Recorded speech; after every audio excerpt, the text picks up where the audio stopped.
Imagine living inside a magnificent royal palace, surrounded by gold, beautiful gardens, enormous halls, and hundreds of servants, yet knowing that no one would ever listen to you. Imagine seeing powerful men make decisions that could destroy thousands of lives, while you stood quietly in the corner of the room, carrying a silver tray. No crown, no title, no family name, no seat at the royal table, only a simple dress, a pair of tired hands, and a secret that could change an entire kingdom. This is the story of Elena, a young royal maid who was never supposed to become important. She was born without wealth. She was raised without influence. And for most of her life, the nobles barely noticed that she existed. But one winter night, Elena overheard a conversation she was never meant to hear. A conversation about the king, a secret treaty, a planned betrayal, and a decision that could send thousands of young men to war. Elena had a choice. She could remain silent and protect herself, or she could speak and risk everything. She chose to speak, and that single decision would change the history of her kingdom forever.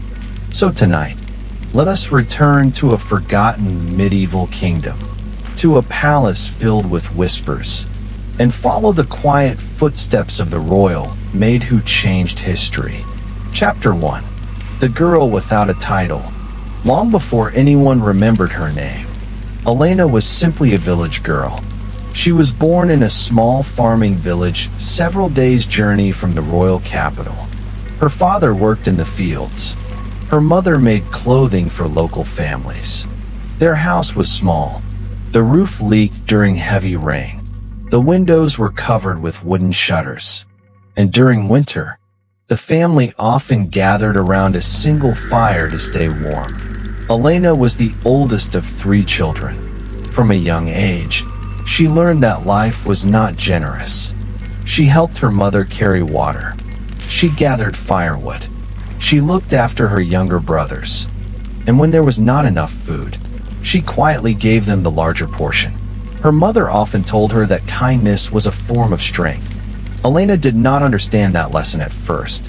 She thought strength meant being able to lift heavy things, or fight, or command people. But years later, inside the royal palace, she would finally understand what her mother meant. True strength was sometimes the ability to remain kind, when the world gave you every reason not to be. Chapter 2. The Journey to the Palace. When Elena was 16, a harsh winter came to the countryside. The harvest had been poor. Food became expensive. Her father became ill. The family had no savings. So Elena made a decision that broke her mother's heart. She left home. She traveled to the capital city to find work. The journey took several days. She rode in the back of a merchant's wagon. At night, she slept beside village inns. And when she finally saw the capital, she stopped in amazement. The city seemed enormous. Stone buildings rose above crowded streets. Merchants shouted from market stalls. Horses moved between carts. Bells rang from distant churches. And above everything stood the royal palace. It was larger than anything Elena had ever imagined. Its towers reached toward the sky. Its walls were made of pale stone. Golden banners moved in the wind. Elena had never seen such wealth, but she did not come to admire it. She came to work. Chapter 3. The Royal Household. Through a distant family connection, Elena was given a position inside the palace. She became a maid in the royal household. Her duties were simple. She cleaned rooms, carried messages, prepared clothing, served meals, polished silver, and sometimes she helped the queen's attendants prepare the royal chambers. At first, Elena was terrified. The palace seemed like a different world. Nobles walked through the halls wearing expensive clothing. Knights stood beside enormous doors. Servants moved quickly and silently. Everyone seemed to know their place. And Elena quickly learned one important rule. Royal servants were expected to be invisible. They were present, but they were not supposed to be noticed. They heard conversations, but they were not supposed to remember them. They saw arguments, but they were not supposed to have opinions. Elena accepted this. She needed the work. Her family needed the money. So she kept her head down and worked.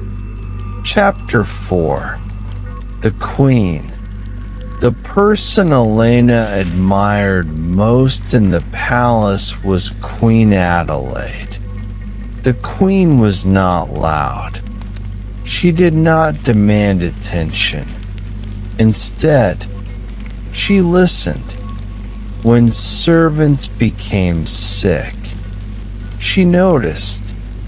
When children in the city needed food, she sent supplies. When a maid lost a family member, the Queen remembered her name. One evening, Elena accidentally dropped a silver cup.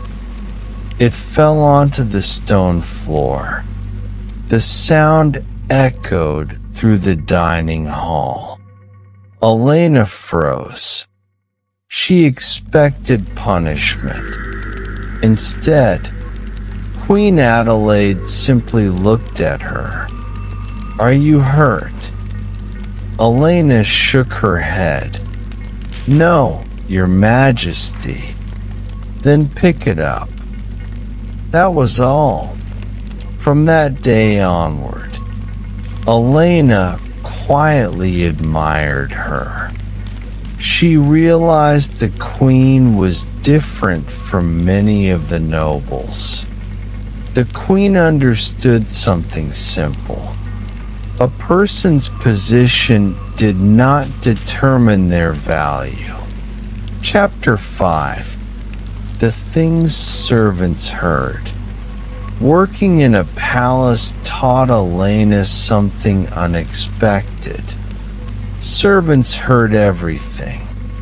They heard nobles arguing behind closed doors. They heard guards discussing rumors. They heard merchants complaining about taxes. They heard ambassadors speaking in foreign languages. And sometimes, they heard things that were never meant to leave the royal rooms. Elena never deliberately listened. But when you spend 12 hours a day inside a palace, secrets have a way of finding you. One evening, she was carrying fresh candles toward the council chamber. The doors were almost closed. As she approached, inside were several powerful men. The king's advisor, 2 military commanders, and a foreign ambassador. Elena knew she should continue walking, but then she heard something that made her stop. The ambassador said, "The king must sign before the spring army arrives." Elena's heart began beating faster. Army? Why? There had been no announcement of war. She moved closer. Then she heard another sentence. "The northern villages will have no choice." Elena slowly stepped backward. She did not understand everything, but she understood enough. Something dangerous was happening. Chapter 6. The Secret Treaty. The next morning, Elena noticed something strange. The king's advisors were unusually busy. Messengers arrived from the north. Military officers moved through the palace. Maps appeared inside the council chamber, and the royal blacksmiths were working late into the night. Rumors spread among the servants. War was coming, but no one knew why. Elena remembered the conversation. She wanted to tell someone, but whom?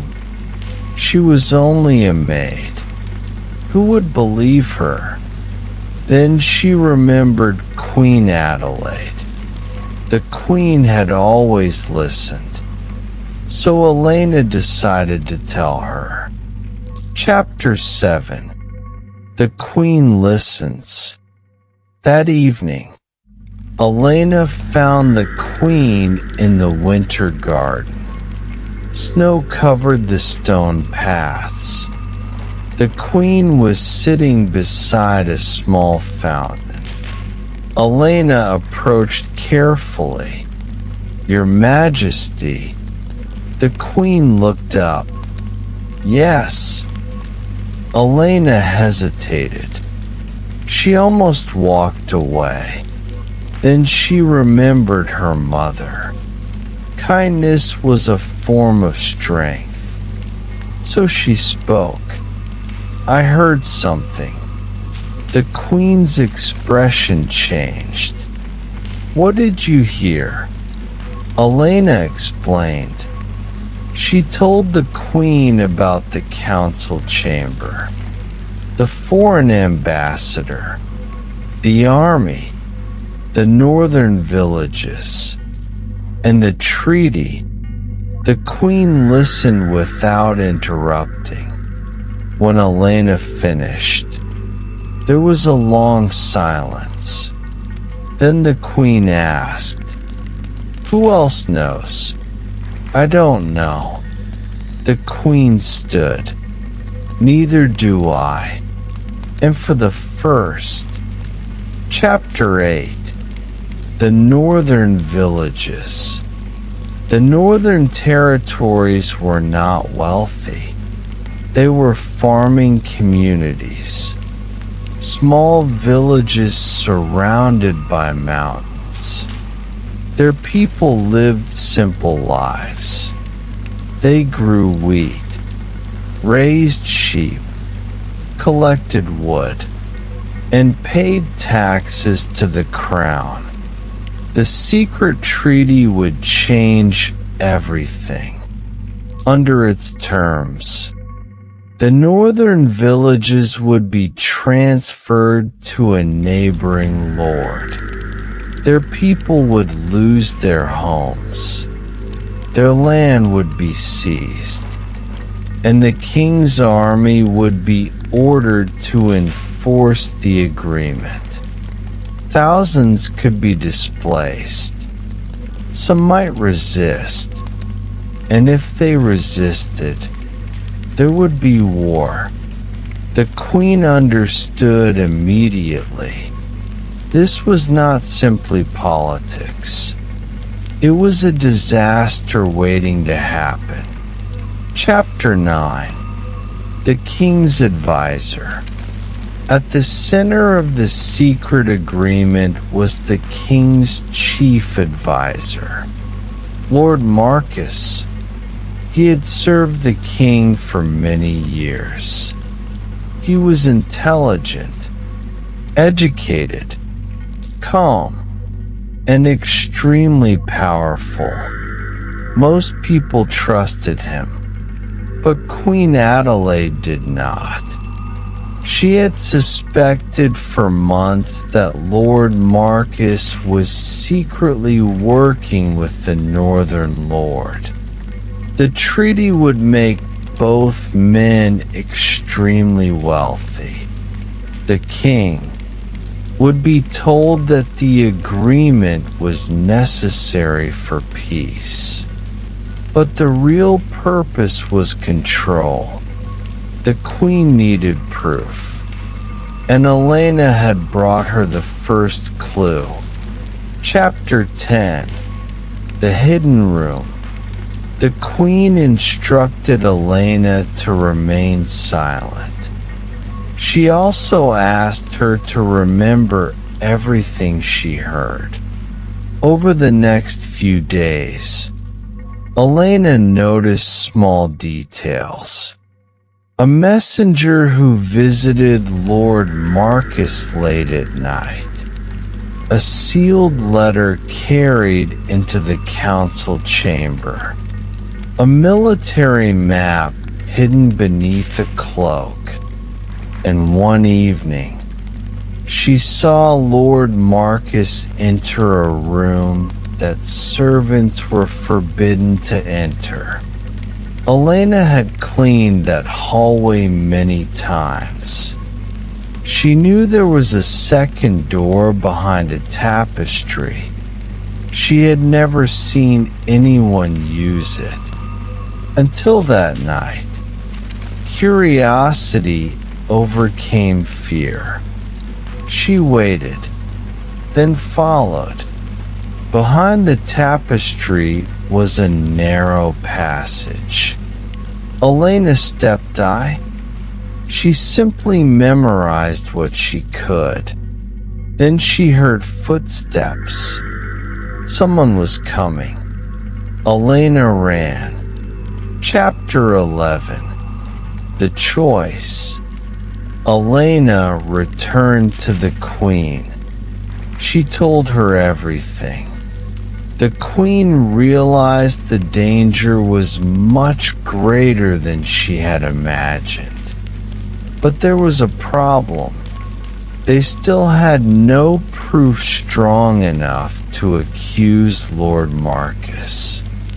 If they confronted him too early, he could destroy the evidence. And perhaps he could destroy them too.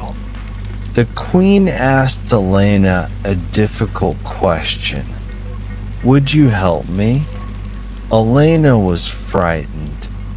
She thought about her family, her mother, her brothers, her village. Then she nodded. Yes. The queen took her hand. You understand what this could cost you? Elena whispered.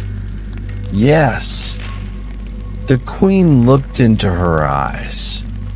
Then we will be careful. Chapter 12. The Night of the Letter. Several nights later, Elena was carrying fresh linens toward the king's chambers. She noticed Lord Marcus leaving the room. He carried a small wooden box. Elena watched him disappear down the corridor. Then she entered the chamber. On the king's desk, she saw a letter. The seal was broken. Elena glanced at the doorway. No one was there. She read the first few lines. Her heart stopped. The letter confirmed everything. The treaty was real. The northern villages would be surrendered. The army would move within weeks. And the king had not been told the truth. Elena carefully memorized the important details. Then she left, but she did not realize. Someone had seen her. Chapter 13. The Servant Who Was Watching. That night, Elena returned to her small room. She closed the door. She sat on the bed, and for the first time, she wondered whether she had made a terrible mistake. Then came a knock. Elena froze. Another knock. She opened the door slightly. A young kitchen servant stood outside. His face was pale. "You need to leave." Elena stared at him. "Why?" "Lord Marcus knows someone has been looking through his paw." Chapter 14. The Queen's Plan. The Queen acted quickly. She sent the original letter to a trusted royal judge. She ordered copies to be made, and she arranged for witnesses to be brought before the king. But Lord Marcus was faster. He accused the queen of trying to undermine the king. He claimed that the treaty was necessary. He claimed the queen was being manipulated. And because he had spent years building his reputation, many nobles believed him. The palace divided into two sides. Some supported the queen, others supported Lord Marcus, and Elena remained invisible in the middle. But she possessed something neither side expected. She had seen the hidden room. She knew where the evidence was. Chapter 15. The Secret Journey. The queen could not safely send a knight. Everyone was watching the royal guards. So she sent Elena, a maid, someone no one would suspect. Elena carried a sealed message beneath her dress. Her destination was a monastery outside the capital. There lived an old scholar who had once served the king's father. He could authenticate the documents. The journey was dangerous, but Elena traveled at night. She crossed frozen fields, walked through villages, and slept beneath trees. She was no longer simply a palace maid. She had become the carrier of a secret that could determine the future of a kingdom. Chapter 16. The Monastery. The monastery stood on a lonely hill. Its stone walls were covered with snow. Elena knocked at the gate. An elderly monk opened it. She gave him the queen's message. He read it, then looked at her. "Where did you get this?" "The queen." The monk's expression changed. He immediately allowed her inside. For 2 days, they examined the documents. The monk confirmed the seals, the signatures, the dates, and the agreements. Everything was authentic. The queen had been right. The treaty was a deception. Lord Marcus had been planning to betray the crown. Now, they age. Chapter 17. The Return. Elena returned to the palace before dawn. She expected the gates to be guarded. Instead, they were open. The palace was strangely quiet. She entered. Something had happened. Servants whispered. Guards stood in groups. The king had called an emergency council. Lord Marcus was there. The queen was there. and the northern ambassador was there. Elena was ordered to remain outside, but then the queen saw her. "Bring her inside." The room became silent. Several nobles looked annoyed. Why should a maid be allowed into the royal council? The king looked at Elena. "Who is she?" The queen answered, "She is the reason you are about to learn the truth." Chapter 18. The truth is revealed. Elena stepped forward. She was terrified. Hundreds of eyes seemed to be watching her. Her hands trembled, but she spoke. She told the king what she had heard.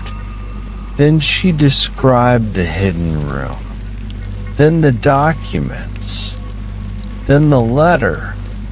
Finally, she handed the king the authenticated evidence. The room became completely silent. The king read the documents. His expression changed. He looked toward Lord Marcus. The advisor said nothing. The foreign ambassador stood. He tried to leave. The guard stopped him, and in that moment, the secret agreement collapsed. Chapter 19. The King's Regret. The king looked at Elena. For a long time, he said nothing. Then he stood. "Why did you do this?" Elena answered honestly, "Because people were going to lose their homes." The king lowered his eyes. A maid had seen what his advisors had failed to see. A servant had protected his kingdom, and a young woman without a title had shown more courage than many of the nobles in the room. The king ordered the treaty destroyed. The northern villages would remain part of the kingdom. Lord Marcus was arrested. The foreign ambassador was sent away, and the war that everyone feared never happened. Chapter 20. The Royal Maid. After everything ended, the king offered Elena a position among the royal advisors. She refused at first. She thought she was not educated enough. The queen smiled. "You already understand what many advisors never will." "What?" "People." Elena eventually accepted. She learned history, law, diplomacy, agriculture, and politics. Years passed. The girl who had once carried silver trays became one of the kingdom's most trusted counselors. But she never forgot where she came from. She continued visiting the villages. She listened to farmers. She spoke with servants. She helped families bring their concerns to the royal court. And because she had once been invisible, she made sure other invisible people were heard. Chapter 21. The change that lasted. Many years later, people would write about the treaty that never became a war. They would write about King Aldrich. They would write about Queen Adelaide. They would write about Lord Marcus. But hidden among the official records, there was another name, Elena, the royal maid. Some historians later described her as an unlikely hero, but Elena never called herself a hero.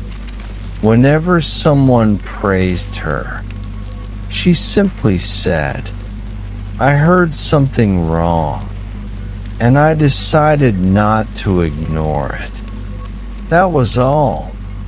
But sometimes, history changes because one ordinary person refuses to remain silent. Crescent Moon final sleeping history ending. Many years passed. The palace changed. Kings grew old. Queens became memories. Children became parents. And the old council chamber, where Elena had once stood silently carrying a silver tray, became a quiet room filled with portraits. But one portrait was different. It showed a young woman in a simple servant's dress. No crown, no jewels, no royal sword, only calm eyes and a gentle expression.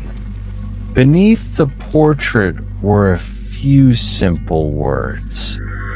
Elena, the woman who spoke when no one else would.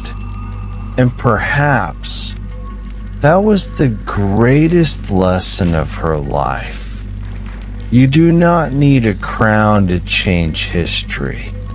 You do not need wealth. You do not need a powerful family.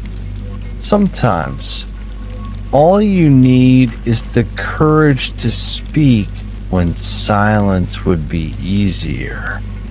So tonight, as the palace bells fade into the distance, imagine the old kingdom beneath the moonlight. The castle towers standing quietly against the night sky. The gardens covered in silver frost. The empty corridors filled with soft shadows. And somewhere inside those ancient walls, remember the young maid who once carried a silver tray and carried a secret much heavier. She had entered the palace with nothing, no title, no influence, no power, yet she left behind something greater than all of them.